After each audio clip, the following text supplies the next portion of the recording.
Mulai. Assalamualaikum warahmatullahi wabarakatuh. Saya Luis Andriano ingin mewawancarai atlet nasional kita, yaitu Mas. Bisa diperkenalkan namanya? Oke, perkenalkan, nama saya Muhammad Bangkit Wijaya. Tempat tanggal dari saya Magetan, 3 Mei 2002. Asal daerah saya Kabupaten Malang, Provinsi Bandung. Saya seorang mahasiswa di Universitas Negeri Jakarta, Prodi Pendidikan Jasmani, Fakultas Ilmu Keolahragaan. Ini saya pengen nanya nih Mas, bagaimana awal mulai Mas Bangkit ketika berproses mulai dari mengenal pencaksilat, dan bagaimana proses dalam meraih prestasi yang pernah dicapai? Oke. Yang pertama, saya kenal silat karena kedua orang tua saya, ibu, bapak itu dari silat. Kebetulan saya bersaudara Tiati Trate karena di SAT sendiri dikenal biasanya tuh kalau orang tuanya ikut SAT, anaknya juga biasanya ikut gitu biasanya loh.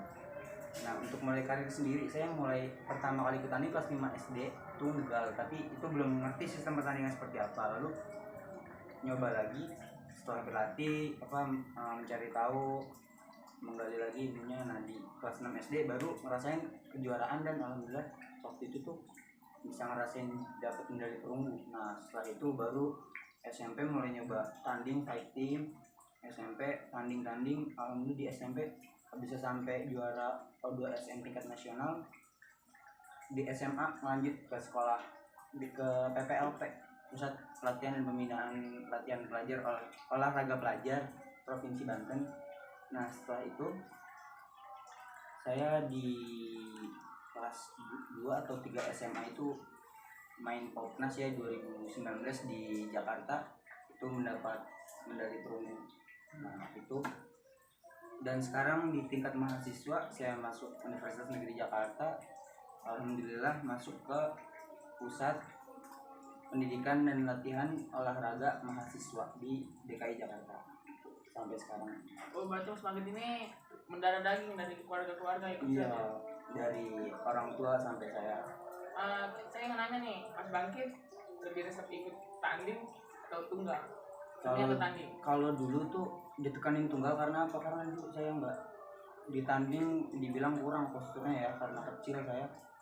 Nah, setelah mencoba tanding ternyata emang lebih dapat feel di tanding, lebih asik aja. Kalau tunggal kan kayak bosan gitu ya. Kalau dari saya pribadi gitu. Kalau tanding kan banyak variasi, banyak ketemu lawan ini setiap orang beda-beda. Berarti pencapaian terbaik Mas di Popnas ini ya? Popnas 2019. Oke, baik. Pertanyaan selanjutnya Mas, apa saja kendala keluh kesah selama Mas Bangkit berproses atau pengalaman yang Mas Bangkit alami, boleh diceritakan sedikit? Oke, pengalaman tuh yang pertama,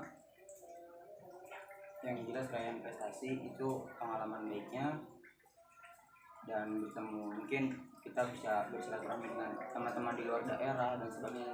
Ketika kita tanding di tingkat nasional tuh kita bisa ketemu di teman-teman di luar daerah. Nah, itu. Terus kalau untuk yang nggak enaknya nih ya, cedera, udah pasti cedera pasti kan, kayak misal cedera ankle, lutut atau bahu, itu kan udah jadi langganan. Tuh jari-jari itu mungkin itu sih yang jadi kendala ketika ingin berprestasi. Kalau saya pribadi di situ. Nah, dari Mas Bangkit apa saja yang pernah dialami? Aduh, kalau cedera ntar kebongkar nih. Nggak apa-apa nih ngomongin. Oh, jangan lah ya. Berarti simpan aja itu cederanya. Pokoknya intinya pernah ngerasain cedera, bisa dibilang fatal mungkin ya, tapi nggak begitu fatal sampai operasi kembali, alhamdulillah. Yang penting masih bisa lanjut. Ya, pertanyaan selanjutnya Mas Bangkit, pengalaman terbaik seperti apa yang Mas Bangkit alami selama Mas Bangkit berproses latihan dan dapat meraih prestasi tersebut? Prestasi terbaik saya kan itu saya raih benar-benar dari bawah. Kayak saya masuk PPLP itu awal 2017 akhir.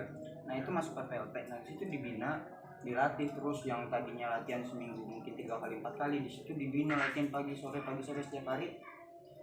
Di Popda, dari Popda saya juara 1. Terus masuk ke Popwil juara 2, dapat tiket Popnas.